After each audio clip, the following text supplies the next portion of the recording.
उत्तराखंड में लोकसभा चुनाव अपने चरम पर है। ऐसे में भारतीय जनता पार्टी और कांग्रेस दोनों ही रस्साकशी में लगे हुए हैं। दोनों ही पार्टियों के स्टार प्रचारक उत्तराखंड पहुंच रहे हैं। कल कांग्रेस की सबसे बड़ी स्टार प्रचारकों में गिनी जाने वाली प्रियंका गांधी रामनगर और हरिद्वार का दौरा करेंगी। हमारे साथ बात करने के लिए उत्तराखंड कांग्रेस के प्रदेश अध्यक्ष करण मेहरा हैं, जानेंगे उनसे।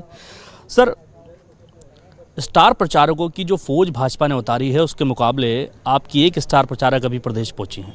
देखिए, हमारी एक स्टार प्रचारक ही उनके हजारों स्टार प्रचारकों से भारी है, क्योंकि वो उस परिवार से आती है जिसका उत्तराखंड से सीधे ताल्लुकात हैं और यहाँ के दुख सुख में वो लोग रहते हैं। चाहे अंकिता भंडारी का मर्डर हुआ हो, उसमें इसी परिवार ने पूरा एक दिन भारत जोड़ो यात्रा में अंकिता के न्याय को समर्पित किया था। जोशीमठ जब ढह रहा था, जोशीमठ जब टूट रहा था, तब वो इन्हीं का परिवार था जिसने चिंता जाहिर की और यहाँ के बड़े बड़े जूलॉजिस्ट और भूगर्भ वैज्ञानिकों को बुलाकर उस पर चर्चा की थी और यहाँ प्रभारी को भेजा था स्पेशली। उसके बाद अभी का जो हमारा मैनिफेस्टो, उसमें आप देखिए ग्रीन ट्रिब्यूनल में special transaction fund of India का गठन किया गया है, जिससे हिमालय राज्यों में जो भूस्खलन से होने वाली दिक्कतें हैं, जैसे जोशीमठ हुआ है, गोपेश्वर में हुआ है, अन्य जगह हुआ है, उसको प्रिवेंट करने के लिए व्यवस्थाएं की गई है। तो ये वो परिवार है जो लोगों के दुखों को समझता है, उत्तराखंड के दुखों को समझता है, इसलिए उनका आना ज़्यादा भारी है। मोदी आए चाहे कोई आए, किसी ने अंकिता की बात की? किसी ने हमारे अग्निवीर योजना के विरोध में बात की? किसी ने जोशीमठ की बात की? किसी ने हमारे किसानों की बात की? तो इसलिए जिन लोगों के ताल्लुकात उत्तराखंड के दुख और दर्द से हैं, उस परिवार से आई हैं और यहाँ के लोग उनसे अपने आप को कनेक्ट करते हैं, इसलिए ज़्यादा भारी है। अच्छा, उत्तराखंड की 5 सीटों में से पौड़ी सबसे महत्वपूर्ण मानी जा रही है। कांग्रेस भी इस पर काफ़ी फोकस कर रही है। ऐसी क्या बात है कि कांग्रेस केवल पौड़ी को इतना टारगेट लेके चल रही है? लगातार पौड़ी पे आपके स्टार प्रचारक पहुंच रहे हैं, आप लोग भी लगातार पौड़ी को घेरे हुए हैं, क्या बात है ऐसी? देखिए, ऐसा कुछ नहीं है। पौड़ी में हम बेहतर स्थिति में हैं, क्योंकि पौड़ी में अंकिता भंडारी मर्डर केस हुआ है, चमोली में 17 लोग करंट से मरे हैं, वहीं जोशीमठ की घटना हुई है और नज़दीक में ही केदारनाथ में सोने की चोरी, जिसकी जांच मोदी जी ने नहीं बैठाई, और अग्निवीर का सबसे ज़्यादा प्रभाव हमारे पौड़ी सीट में है।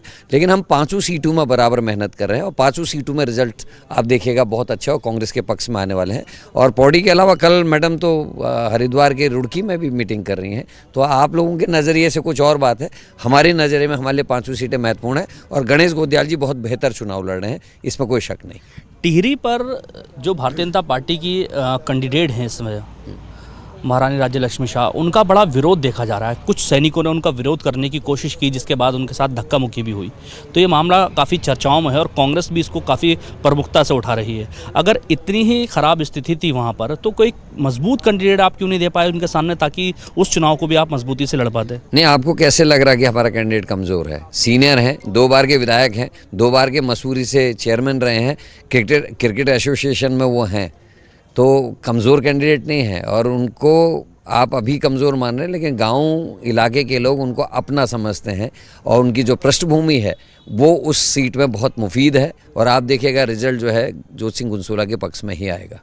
अच्छा, एक आखिरी सवाल है मेरा। राहुल गांधी को लेकर के काफ़ी डिमांड है उत्तराखंड में, लेकिन राहुल गांधी के 2 दौरे होने के बावजूद कैंसिल हो गए। चुनाव काफ़ी करीब हैं, इससे पहले क्या राहुल गांधी उत्तराखंड आएंगे, या फिर राहुल गांधी ने इस बार उत्तराखंड से अपने हाथ खींच लिए हैं और पूरा जो है आपके ऊपर सौंप दिया है? देखिए, आपको लगता है हाथ खींच ले। प्रियंका जी कौन है? प्रियंका और राहुल जी में आप डिफरेंस कैसे कर सकते हैं? दोनों एक ही हैं और हमारे लिए दोनों उतने ही सम्मानित हैं और दोनों का बहुत बड़ा हाथ उत्तराखंड की डेवलपमेंट में भी है, यहाँ की सोच में भी है। और राहुल जी अभी तो दिन बचे हुए हैं, तो आप ये कैसे मान सकते हैं कि राहुल जी नहीं आ रहे हैं? एक बड़ा सवाल ये भी है कि जो 5 सीटें हैं आपकी, उन सीटों पर प्रचार को लेकर के बड़ी चर्चाएं हैं कि कांग्रेस का प्रचार काफ़ी कम हो रहा है, काफ़ी कम देखे जा रहे हैं कार्यकर्ता, और भारतीय जनता पार्टी के एक कार्यकर्ता घर घर तक पहुंच रहा है। तो क्या वजह है इसकी? देखिए, बिल्कुल गलत रिपोर्टिंग आप कर रहे हैं। मैं तो स्पष्ट कैमरे पे कह रहा हूँ इस बात को। इस बार बीजेपी का कार्यकर्ता कहीं दिख ही नहीं रहा है।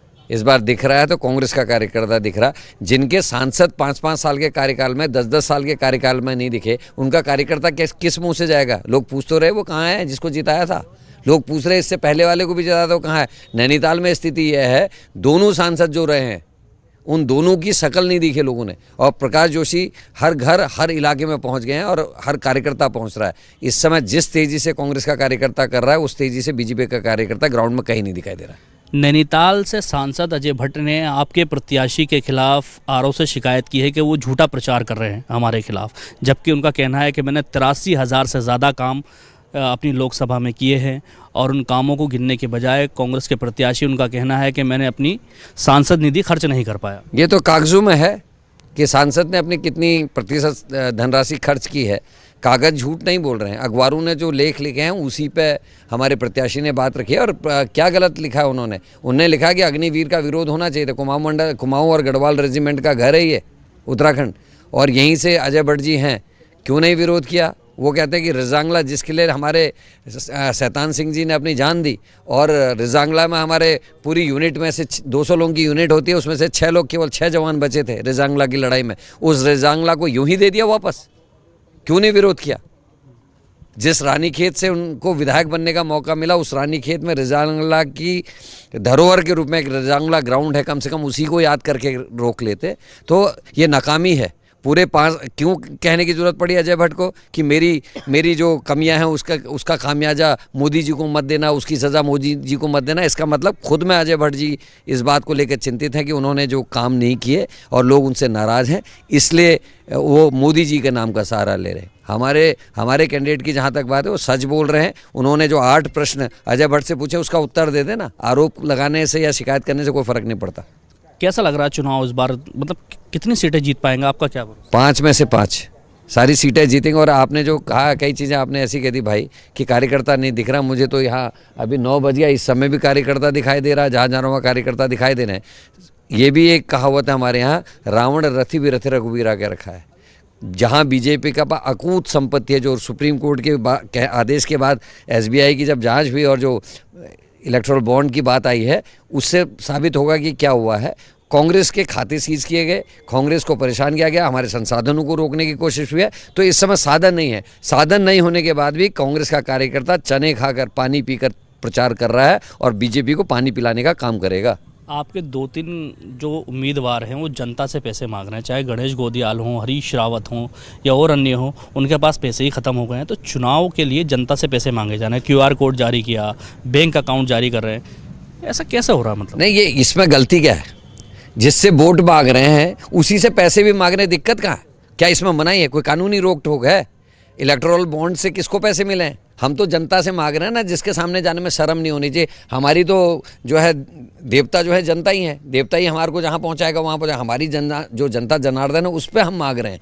हम किसी कंपनी के ऊपर छापे मार के उससे पैसे तो नहीं ले रहे। हम किसी कंपनी जिसका मुनाफा 1 करोड़ रुपया, उससे 100 करोड़ तो नहीं ले रहे। हम सिलक्यारा की घटना, जिस कंपनी की वजह से उसकी कंपनी की जाँच बैठी, रिपोर्ट आए बिना उसका काम दोबारा तो नहीं शुरू करा रहे। 56 करोड़ रुपये लेके भाई कंपनी से पैसा खाना, सेठों के कर्जे माफ करके उनसे पैसा खाने का काम कांग्रेस नहीं कर रही। हम अपनी जनता से ही तो मांग रहे हैं। 150 रुपये कौन सी गलती कर रहे हैं? देख, जो भाजपा के प्रत्याशी हैं पौड़ी से अनिल बलूनी, उनका कहना है कि कांग्रेस तुष्टीकरण की राजनीति करती है, हमेशा से हिंदू विरोधी रही है, सनातन धर्म की विरोधी रही है। जुम्मे की नमाज आपने घोषित की, मुस्लिम यूनिवर्सिटी की बात कांग्रेस ने की। उनका कहना है, उनका तो सीधा कहना है कि हम लैंड जिहाद के खिलाफ काम कर रहे हैं और लगातार करते रहेंगे। तुष्टीकरण की राजनीति कांग्रेस करती है। देखिए, ये छोटी सोच है। 4x6 की मज़ार हटाकर क्या साबित करना चाह रहे हैं? मैंने खुद आरोप लगाए थे, देहरादून नगर पालिका में बड़ी बड़ी ज़मीनों में कब्जे हुए नाम लिया और बीजेपी के पार्षद ने जानकारी दिया, सूचना के अधिकार पर निकाल के। क्यों नहीं खाली करा रहे? लैंड जिहाद ये कहते कि कब्जादारी से हम ज़मीन खाली कराएंगे, समझ में आता। नाम लैंड जिहाद क्यों? ये किसकी मानसिकता है? पूरे देश की इकोनॉमी ख़त्म कर दी। हम तो कहते हैं वो लोग चोर हैं जो गंगा जमनी तहजीब को तहस नहस कर रहे, जो आबे जमजम के पानी को गंगा के पानी से झगड़ा कराते हों, लड़ाते हों। ऐसे लोगों को वो ईश्वर सजा देगा, ये हम जानते हैं। अरे इतने बड़े सनातन धर्मी हो तो जोशीमठ जब टूट रहा था कहाँ चले गए थे? जिस दिन केदारनाथ में 23 किलो सोने की चोरी हुई, उसके बाद आज तक जाँच क्यों नहीं बैठी? प्रधानमंत्री जाके वहाँ ध्यान करते हैं, अखबारों में छपता, आप लोग भी दिखाते हो, बड़े ध्यानी हैं, योगी हैं। आज क्यों नहीं पूछते? केदारनाथ में 223 किलो सोने की चोरी हो गई, उसकी जांच तक नहीं बैठा पाए ना योगी, ना मोदी, ना इनके धामी। किस बात के सनातनी हैं? जिस धरती पे शंकराचार्य जी ने कई वर्षों तक तपस्या की, जहां नरसिंह भगवान जी रहते हैं, जहां हमारे बद्रीनाथ भगवान 6 महीने प्रवास करते हैं जाड़ू में, उस जोशीमठ की बर्बादी में चुप रह गए, कुछ नहीं कर पाए। आज तक लोग तरस रहे हैं, कहाँ जाएं, क्या करें, विस्थापित तक नहीं कर पाए। तो ऐसे लोगों को सनातन धर्म की बात करनी नहीं चाहिए। और याद रखना चाहिए, कोर्ट के आदेश के बाद आप मंदिर बनाए हैं, आपने स्वयं कुछ नहीं किया है। और उसका ताला किसने खोला, क्या उसकी हिस्ट्री है, जरा उसके ऊपर भी जाके बीजेपी बात करे, तब बात आए। चलिए, हमारे साथ बात करने के लिए कांग्रेस के प्रदेश अध्यक्ष थे। 19 तारीख को जनता किसके पक्ष में फैसला देती है, ये देखने वाली बात होगी, लेकिन जीत का दावा फिलहाल कांग्रेस की तरफ से किया जा रहा है।